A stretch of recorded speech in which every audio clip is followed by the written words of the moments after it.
The Memoirs of Sherlock Holmes by Sir Arthur Conan Doyle. Adventure 2. The Yellow Face. In publishing these short sketches based upon the numerous cases in which my companion's singular gifts have made us the listeners to, and eventually the actors in, some strange drama, it is only natural that I should dwell rather upon his successes than upon his failures, and this not so much for the sake of his reputation, for indeed it was when he was at his wit's end that his energy and his versatility were most admirable, but because where he failed, it happened too often that no one else succeeded, and that the tale was left forever without a conclusion. Now and again, however, it chanced that even when he erred, the truth was still discovered. I have noted of some half-dozen cases of the kind. The adventure of the Musgrave ritual and that which I am about to recount are the two which present the strongest features of interest. Sherlock Holmes was a man who seldom took exercise for exercise's sake. Few men were capable of greater muscular effort, and he was undoubtedly one of the finest boxers of his weight that I have ever seen. But he looked upon aimless bodily exertion as a waste of energy, and he seldom bestirred himself save when there was some professional object to be served. Then he was absolutely untiring and indefatigable. That he should have kept himself in training under such circumstances is remarkable, but his diet was usually of the sparest, and his habits were simple to the verge of austerity. Save for the occasional use of cocaine, he had no vices, and he only turned to the drug as a protest against the monotony of existence, when cases were scanty and the papers uninteresting. One day in early spring, he had so far relaxed as to go for a walk with me in the park, where the first faint shoots of green were breaking out upon the elms, and the sticky spearheads of the chestnuts were just beginning to burst into their fivefold leaves. For 2 hours we rambled about together, in silence for the most part, as befits two men who know each other intimately. It was nearly 5 before we were back in Baker Street once more. "Beg pardon, sir," said our page boy as he opened the door. "There's been a gentleman here asking for you, sir." Holmes glanced reproachfully at me. "So much for afternoon walks," said he. "Has this gentleman gone, then?" "Yes, sir. Didn't you ask him in?" "Yes, sir. He came in." "How long did he wait?" "Half an hour, sir. He was a very restless gentleman, sir, a walking and a stamping all the time he was here. I was waiting outside the door, sir, and I could hear him. At last he out into the passage, and he cries, 'Is that man never going to come?' Those were his very words, sir. 'You'll only need to wait a little longer,' says I. 'Then I'll wait in the open air, for I feel half choked,' says he. 'I'll be back before long.' And with that, he ups and he outs, and all I could say wouldn't hold him back." "Well, well, you did your best," said Holmes, as we walked into our room. "It's very annoying though, Watson. I was badly in need of a case, and this looks, from the man's impatience, as if it were of importance. Hullo, that's not your pipe on the table. He must have left his behind him. A nice old briar with a good long stem, of what the tobacconists call amber. I wonder how many real amber mouthpieces there are in London. Some people think that a fly in it is a sign.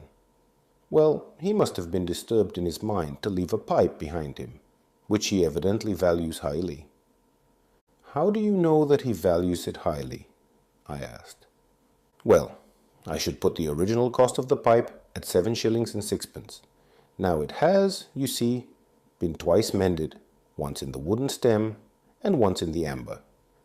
Each of these mends, done, as you observe, with silver bands, must have cost more than the pipe did originally. The man must value the pipe highly when he prefers to patch it up, rather than buy a new one with the same money. Anything else?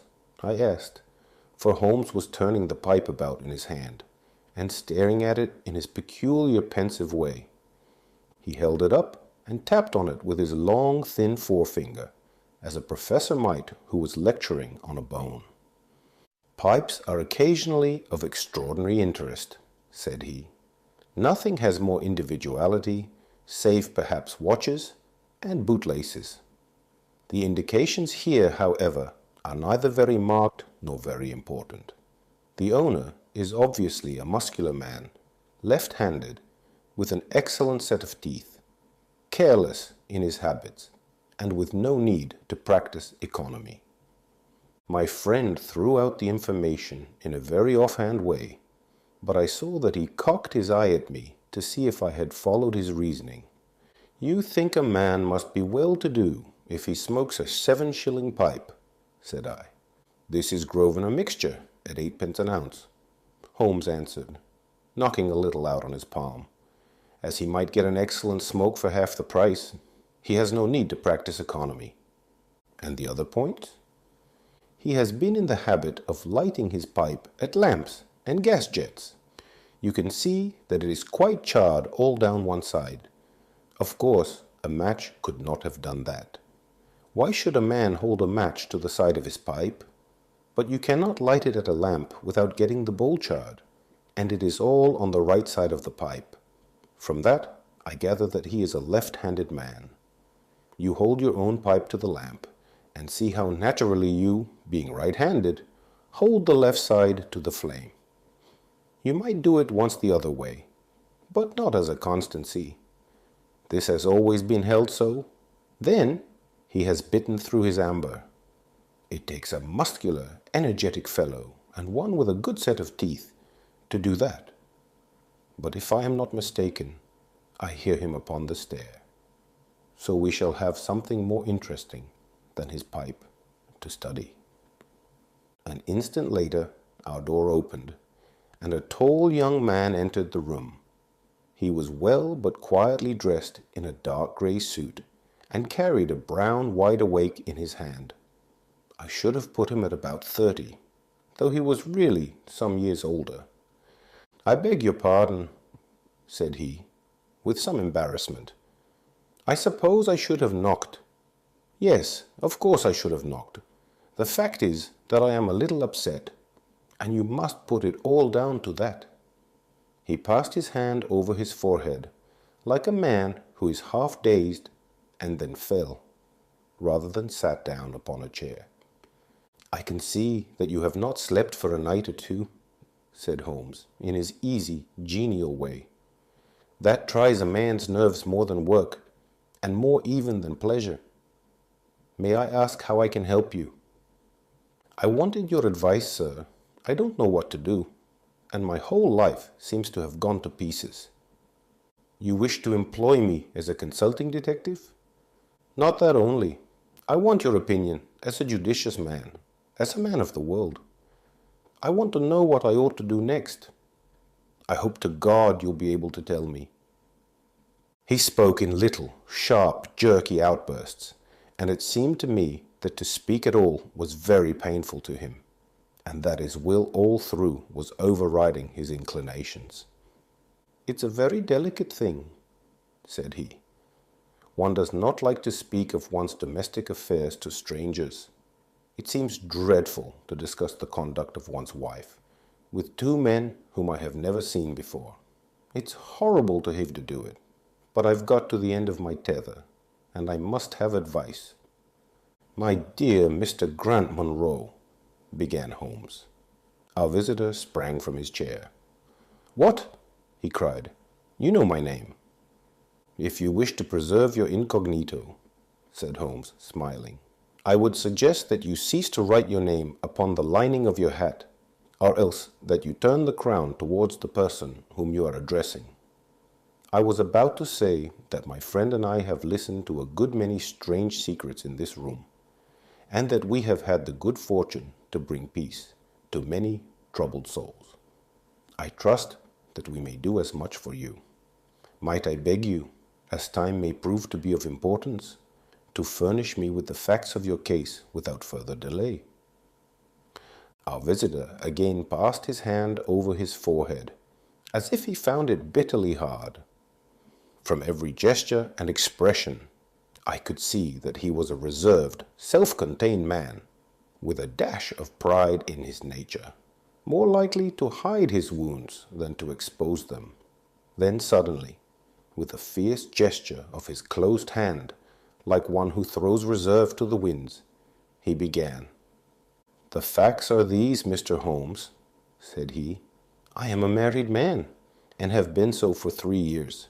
During that time, my wife and I have loved each other as fondly and lived as happily as any two that ever were joined. We have not had a difference, not one, in thought or word or deed. And now, since last Monday, there has suddenly sprung up a barrier between us, and I find that there is something in her life and in her thought of which I know as little as if she were the woman who brushes by me in the street. We are estranged, and I want to know why. Now, there is one thing that I want to impress upon you before I go any further, Mr. Holmes. Effie loves me. Don't let there be any mistake about that. She loves me with her whole heart and soul, and never more than now. I know it. I feel it.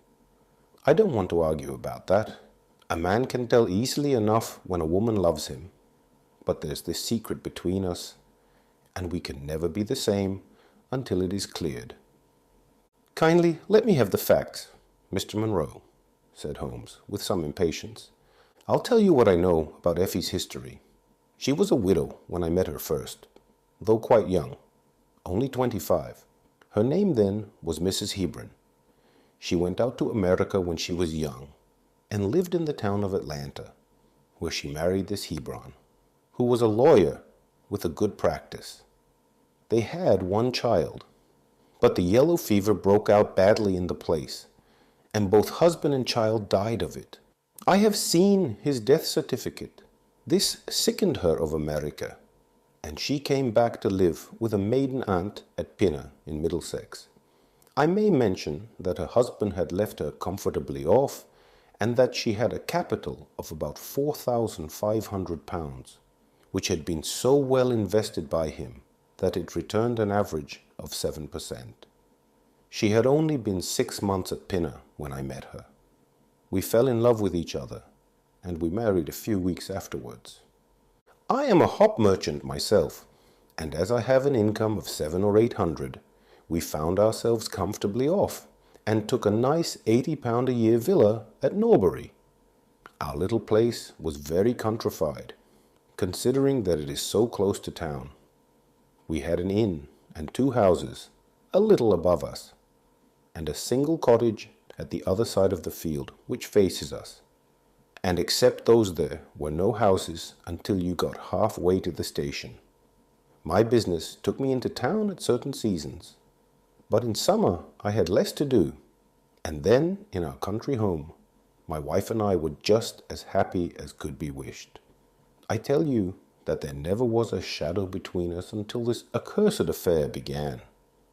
There's one thing I ought to tell you before I go further. When we married, my wife made over all her property to me, rather against my will, for I saw how awkward it would be if my business affairs went wrong.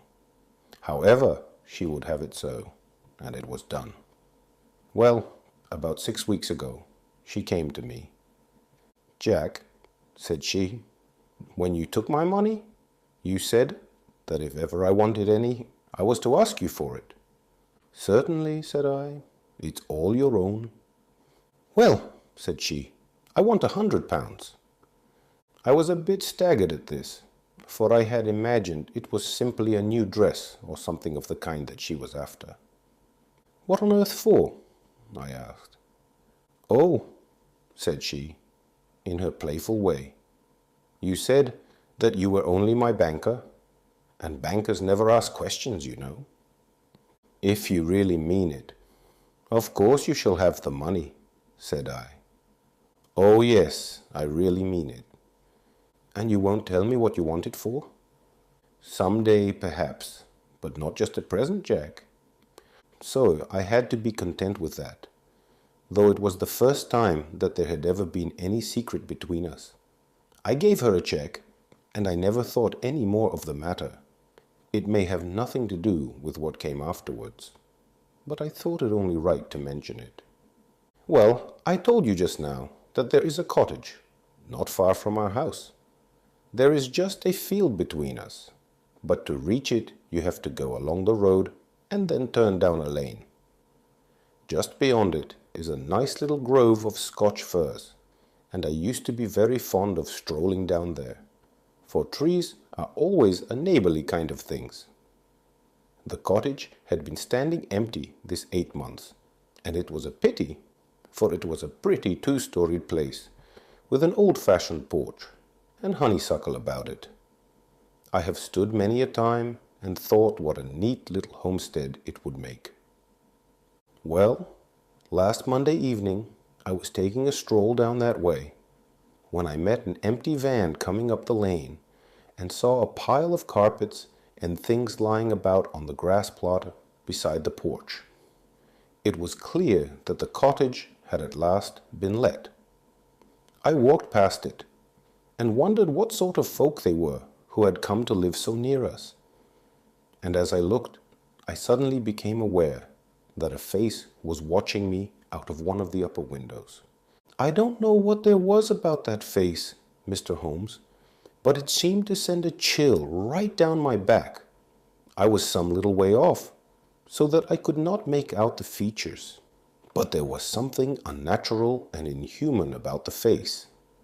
That was the impression that I had, and I moved quickly forwards to get a nearer view of the person who was watching me. But as I did so, the face suddenly disappeared, so suddenly that it seemed to have been plucked away into the darkness of the room. I stood for 5 minutes thinking the business over and trying to analyze my impressions. I could not tell if the face were that of a man or a woman. It had been too far from me for that. But its color was what had impressed me most.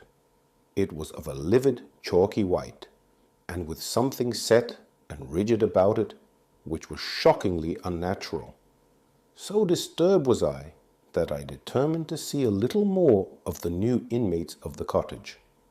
I approached and knocked at the door, which was instantly opened by a tall, gaunt woman with a harsh, forbidding face. "What may you be wanting?" she asked in a northern accent. "I am your neighbor over yonder," said I, nodding towards my house. "I see that you have only just moved in, so I thought that if I could be of any help to you in any—" "Aye, we'll just ask you when we want you," said she, and shut the door in my face. Annoyed at the churlish rebuff, I turned my back and walked home. All evening, though I tried to think of other things, my mind would still turn to the apparition at the window and the rudeness of the woman. I determined to say nothing about the former to my wife, for she is a nervous, highly strung woman, and I had no wish that she would share the unpleasant impression which had been produced upon myself. I remarked to her, however, before I fell asleep, that the cottage was now occupied, to which she returned no reply. I am usually an extremely sound sleeper. It has been a standing jest in the family that nothing could ever wake me during the night. And yet somehow, on that particular night, whether it may have been the slight excitement produced by my little adventure or not, I know not, but I slept much more lightly than usual. Half in my dreams, I was dimly conscious that something was going on in the room, and gradually became aware that my wife had dressed herself and was slipping on her mantle and her bonnet. My lips were parted to murmur out some sleepy words of surprise or remonstrance at this untimely preparation, when suddenly my half-opened eyes fell upon her face, illuminated by the candlelight, and astonishment held me dumb. She wore an expression such as I had never seen before, such as I should have thought her incapable of assuming. She was deadly pale and breathing fast, glancing furtively towards the bed as she fastened her mantle, to see if she had disturbed me. Then, thinking that I was still asleep, she slipped noiselessly from the room, and an instant later I heard a sharp creaking which could only come from the hinges of the front door. I sat up in bed and rapped my knuckles against the rail to make certain that I was truly awake. Then I took my watch from under the pillow. It was 3 a.m. What on this earth could my wife be doing out on the country road at 3 a.m? I had sat for about 20 minutes turning the thing over in my mind and trying to find some possible explanation. The more I thought, the more extraordinary and inexplicable did it appear. I was still puzzling over it when I heard the door gently close again and her footsteps coming up the stairs. "Where in the world have you been, Effie?" I asked as she entered. "Woman crying on man's shoulder." She gave a violent start and a kind of gasping cry when I spoke. And that cry and start troubled me more than all the rest, for there was something indescribably guilty about them. My wife had always been a woman of a frank, open nature, and it gave me a chill to see her slinking into her own room and crying out and wincing when her own husband spoke to her. "You awake, Jack?" she cried with a nervous laugh. "Why, I thought that nothing could awake you." "Where have you been?" I asked more sternly. "I don't wonder that you are surprised," said she, and I could see that her fingers were trembling as she undid the fastenings of her mantle. "Why, I never remember having done such a thing in my life before. The fact is that I felt as though I were choking and had a perfect longing for a breath of fresh air. I really think that I should have fainted if I had not gone out. I stood at the door for a few minutes, and now I am quite myself again." All the time that she was telling me this story, she never once looked in my direction, and her voice was quite unlike her usual tones. It was evident to me that she was saying what was false. I said nothing in reply, but turned my face to the wall, sick at heart, with my mind filled with 1,000 venomous doubts and suspicions. What was it that my wife was concealing from me? Where had she been during that strange expedition? I felt that I should have no peace until I knew. And yet I shrank from asking her again, after once she had told me what was false. All the rest of the night I tossed and tumbled, framing theory after theory, each more unlikely than the last. I should have gone to the city that day, but I was too disturbed in my mind to be able to pay attention to business matters. My wife seemed to be as upset as myself, and I could see from the little questioning glances which she kept shooting at me that she understood that I disbelieved her statement and that she was at her wit's end what to do. We hardly exchanged a word during breakfast, and immediately afterwards I went out for a walk, that I might think the matter out in the fresh morning air. I went as far as the Crystal Palace, spent an hour in the grounds, and was back in Norbury by 1 o'clock. It happened that my way took me past the cottage, and I stopped for an instant to look at the windows, and to see if I could catch a glimpse of the strange face which had looked out at me on the day before. As I stood there, imagine my surprise, Mr. Holmes, when the door suddenly opened and my wife walked out. I was struck dumb with astonishment at the sight of her, but my emotions were nothing to those which showed themselves upon her face when our eyes met. She seemed for an instant to wish to shrink back inside the house again, and then, seeing how useless all concealment must be, she came forward with a very white face and frightened eyes, which belied the smile upon her lips. "Ah, Jack," she said, "I have just been in to see if I can be of any assistance to our new neighbors. Why do you look at me like that, Jack? You are not angry with me?" "So," said I, "this is where you went during the night." "What do you mean?" she cried. "You came here. I am sure of it. Who are these people, that you should visit them at such an hour? I have not been here before. How can you tell me what you know is false? I cried. Your very voice changes as you speak. When have I ever had a secret from you? I shall enter that cottage, and I shall probe the matter to the bottom. No, no, Jack, for God's sake, she gasped in uncontrollable emotion. Then, as I approached the door, she seized my sleeve and pulled me back with convulsive strength. I implore you not to do this, Jack, she cried. I swear that I will tell you everything some day, but nothing but misery can come of it if you enter that cottage. Then, as I tried to shake her off, she clung to me in a frenzy of entreaty. Trust me, Jack, she cried. Trust me only this once.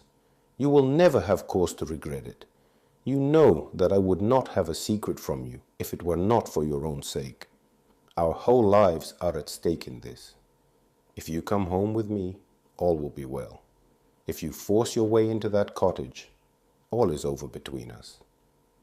There was such earnestness, such despair in her manner, that her words arrested me, and I stood irresolute before the door. I will trust you on one condition, and on one condition only, said I at last. It is that this mystery comes to an end from now.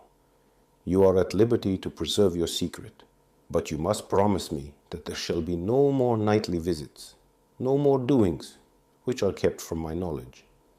I am willing to forget those which are past, if you will promise that there shall be no more in the future. I was sure that you would trust me, she cried, with a great sigh of relief. It shall be just as you wish. Come away. Oh, come away up to the house.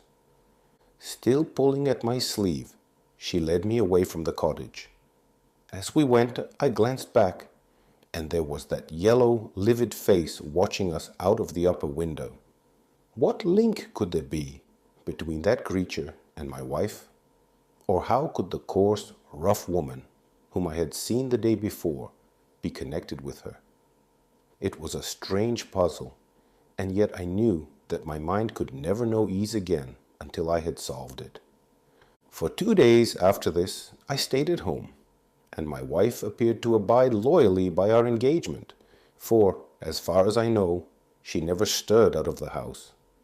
On the 3rd day, however, I had ample evidence that her solemn promise was not enough to hold her back from this secret influence which drew her away from her husband and her duty.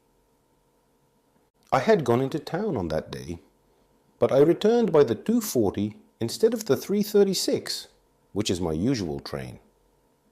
As I entered the house, the maid ran into the hall with a startled face. "Where is your mistress?" I asked. "I think that she has gone out for a walk," she answered. My mind was instantly filled with suspicion. I rushed upstairs to make sure that she was not in the house. As I did so, I happened to glance out of one of the upper windows, and saw the maid with whom I had just been speaking running across the field in the direction of the cottage. Then, of course, I saw exactly what it all meant. My wife had gone over there, and had asked the servant to call her if I should return. Tingling with anger, I rushed down and hurried across, determined to end the matter once and forever.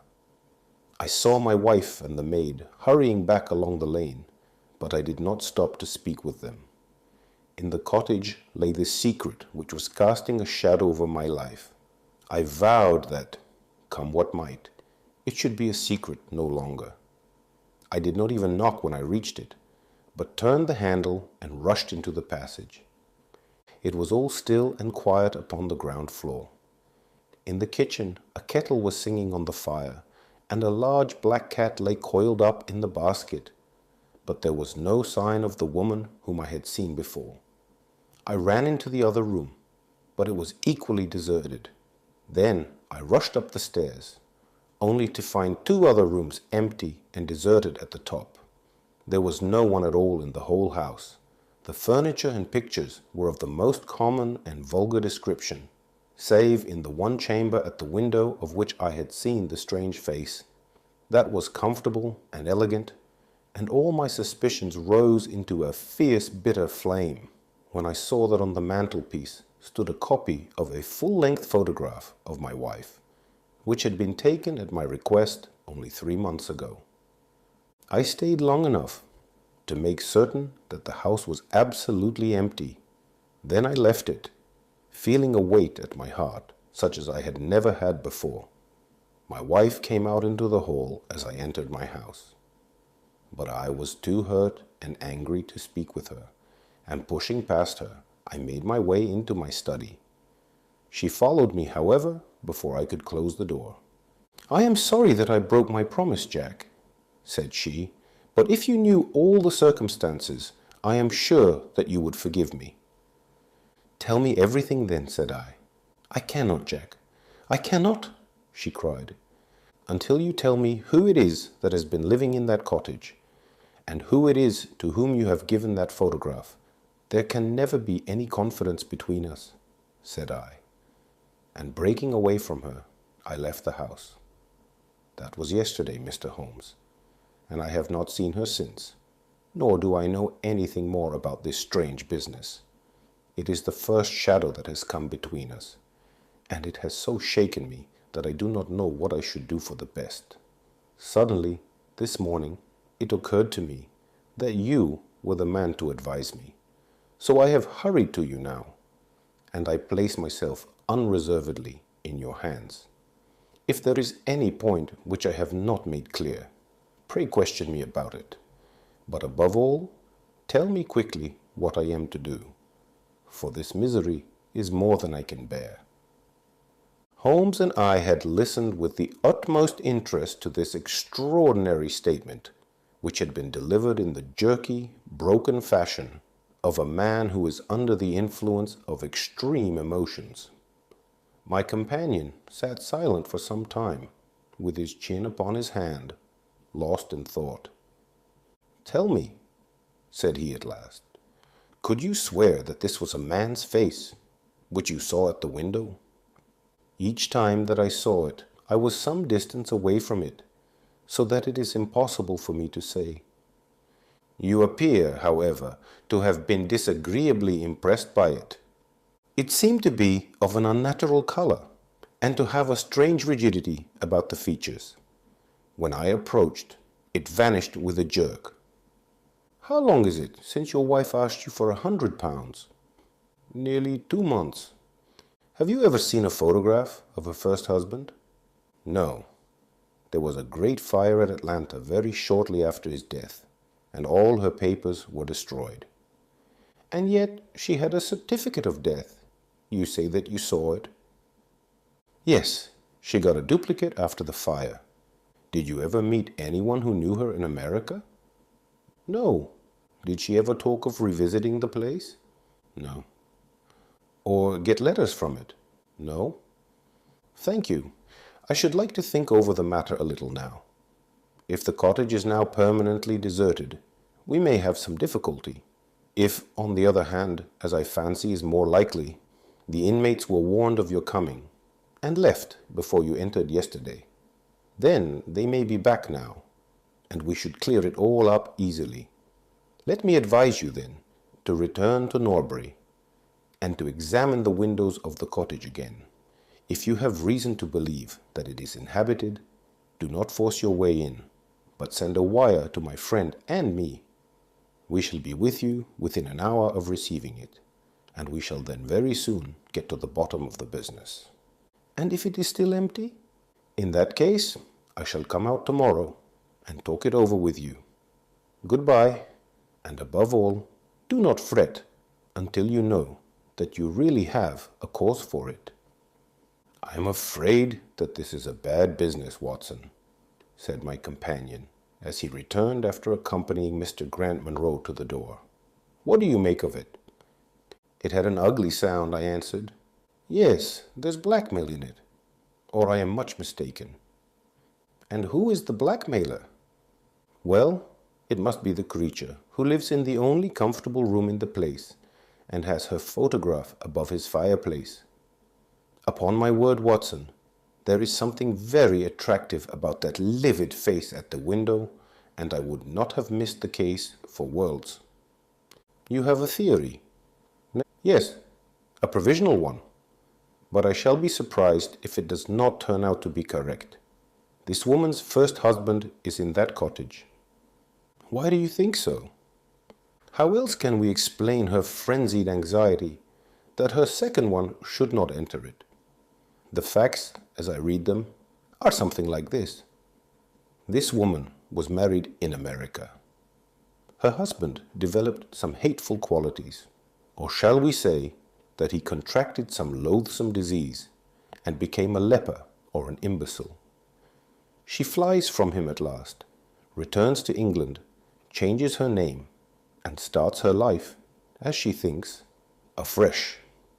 She has been married 3 years and believes that her position is quite secure, having shown her husband the death certificate of some man whose name she has assumed, when suddenly her whereabouts is discovered by her first husband, or, we may suppose, by some unscrupulous woman who has attached herself to the invalid. They write to the wife and threaten to come and expose her. She asks for £100 and endeavors to buy them off. They come in spite of it, and when the husband mentions casually to the wife that there are newcomers in the cottage, she knows in some way that they are her pursuers. She waits until her husband is asleep, and then she rushes down to endeavor to persuade them to leave her in peace. Having no success, she goes again next morning, and her husband meets her, as he has told us, as she comes out. She promises him then not to go there again, but 2 days afterwards, the hope of getting rid of those dreadful neighbors was too strong for her, and she made another attempt, taking down with her the photograph which had probably been demanded from her. In the midst of this interview, the maid rushed in to say that the master had come home, on which the wife, knowing that he would come straight down to the cottage, hurried the inmates out at the back door, into the grove of fir trees, probably which was mentioned as standing near. In this way he found the place deserted. I shall be very much surprised, however, if it is still so when he reconnoiters it this evening. What do you think of my theory? It is all surmise, but at least it covers all the facts. When new facts come to our knowledge, which cannot be covered by it, it will be time enough to reconsider it. We can do nothing more until we have a message from our friend at Norbury. But we had not a very long time to wait for that. It came just as we had finished our tea. "The cottage is still tenanted," it said. "Have seen the face again at the window. Will meet the 7 o'clock train, and will take no steps until you arrive." He was waiting on the platform when we stepped out, and we could see in the light of the station lamps that he was very pale and quivering with agitation. "They are still there, Mr. Holmes," said he, laying his hand hard upon my friend's sleeve. "I saw lights in the cottage as I came down. We shall settle it now, once and for all." "What is your plan, then?" he asked Holmes, as he walked down the dark tree-lined road. "I am going to force my way in and see for myself who is in the house. I wish you both to be there as witnesses." "You are quite determined to do this, in spite of your wife's warning that it is better that you should not solve the mystery?"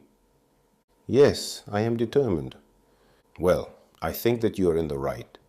Any truth is better than indefinite doubt. We had better go up at once. Of course, legally, we are putting ourselves hopelessly in the wrong, but I think that it is worth it." It was a very dark night, and a thin rain began to fall as we turned from the high road into a narrow lane, deeply rutted, with hedges on either side. Mr. Grant Munro pushed impatiently forward, however, and we stumbled after him as best we could.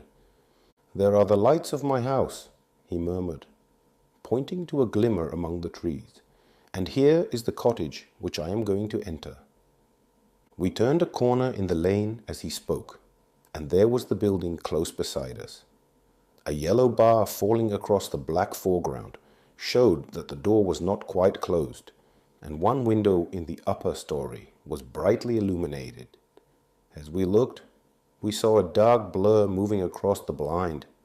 "There is that creature," cried Grant Munro. "You can see for yourselves that someone is there. Now follow me, and we shall soon know all." We approached the door, but suddenly a woman appeared out of the shadow and stood in the golden track of the lamplight. I could not see her face in the darkness, but her arms were thrown out in an attitude of entreaty. "For God's sake, don't, Jack," she cried. "I had a presentiment that you would come this evening. Think better of it, dear. Trust me again, and you will never have cause to regret it." "I have trusted you too long, Effie," he cried sternly. "Leave go of me. I must pass you. My friends and I are going to settle this matter once and forever." He pushed her to one side, and we followed closely after him. As he threw the door open, an old woman ran out in front of him and tried to bar his passage, but he thrust her back, and an instant afterwards we were all upon the stairs.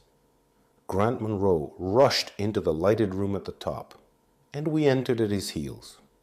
It was a cozy, well-furnished apartment, with 2 candles burning upon the table and 2 upon the mantelpiece.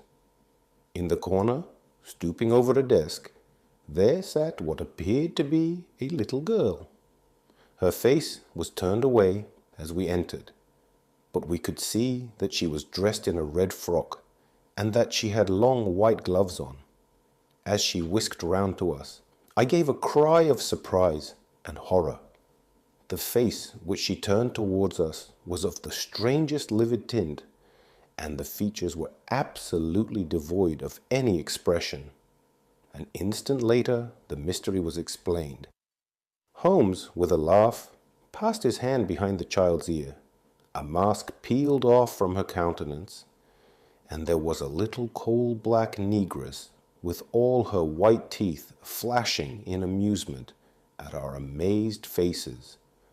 I burst out laughing, out of sympathy with her merriment, but Grant Munro stood staring, with his hand clutching his throat. "My God," he cried, "what can be the meaning of this?" "I will tell you the meaning of it," cried the lady, sweeping into the room with a proud, set face. "You have forced me, against my own judgment, to tell you. And now we must both make the best of it. My husband died at Atlanta. My child survived." "Your child?" She drew a large silver locket from her bosom. "You have never seen this open." I understood that it did not open. She touched a spring, and the front hinged back. There was a portrait within of a man strikingly handsome and intelligent looking, but bearing unmistakable signs upon his features of his African descent. "That is John Hebron, of Atlanta," said the lady, "and a nobler man never walked the earth. I cut myself off from my race in order to wed him, but never once while he lived did I for an instant regret it. It was our misfortune that our only child took after his people rather than mine. It is often so in such matches, and little Lucy is darker far than ever her father was. But dark or fair, she is my own dear little girlie, and her mother's pet." The little creature ran across at the words and nestled up against the lady's dress. "When I left her in America," she continued, "it was only because her health was weak, and the change might have done her harm. She was given to the care of a faithful Scotchwoman who had once been our servant. Never for an instant did I dream of disowning her as my child. But when chance threw you in my way, Jack, and I learned to love you, I feared to tell you about my child. God forgive me. I feared that I should lose you, and I had not the courage to tell you. I had to choose between you, and in my weakness I turned away from my own little girl."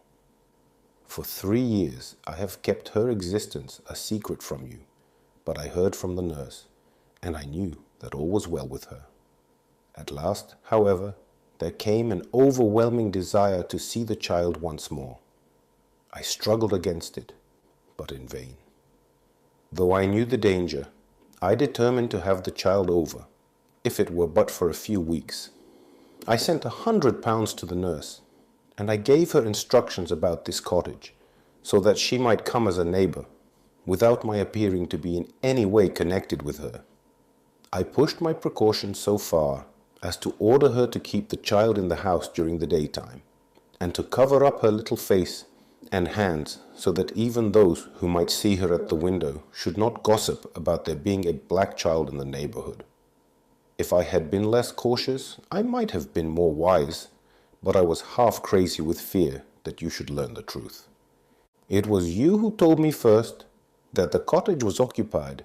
I should have waited for the morning, but I could not sleep for excitement, and so at last I slipped out, knowing how difficult it is to awake you. But you saw me go, and that was the beginning of my troubles. Next day you had my secret at your mercy, but you nobly refrained from pursuing your advantage. 3 days later, however, the nurse and child only just escaped from the back door as you rushed in at the front one. And now, tonight, you at last know all, and I ask you what is to become of us, my child and me. She clasped her hands and waited for an answer. It was a long 10 minutes before Grant Munro broke the silence, and when his answer came, it was one of which I love to think. He lifted the little child, kissed her, and then, still carrying her, he held his other hand out to his wife and turned towards the door. "We can talk it over more comfortably at home," said he. "I am not a very good man, Effie, but I think that I am a better one than you have given me credit for being." Holmes and I followed them down the lane, and my friend plucked at my sleeve as we came out. "I think," said he, "that we shall be of more use in London than in Norbury." Not another word did he say of the case until late that night, when he was turning away with his lighted candle for his bedroom. "Watson," said he, "if it should ever strike you that I am getting a little overconfident in my powers, or giving less pains to a case than it deserves, kindly whisper Norbury in my ear, and I shall be infinitely obliged to you."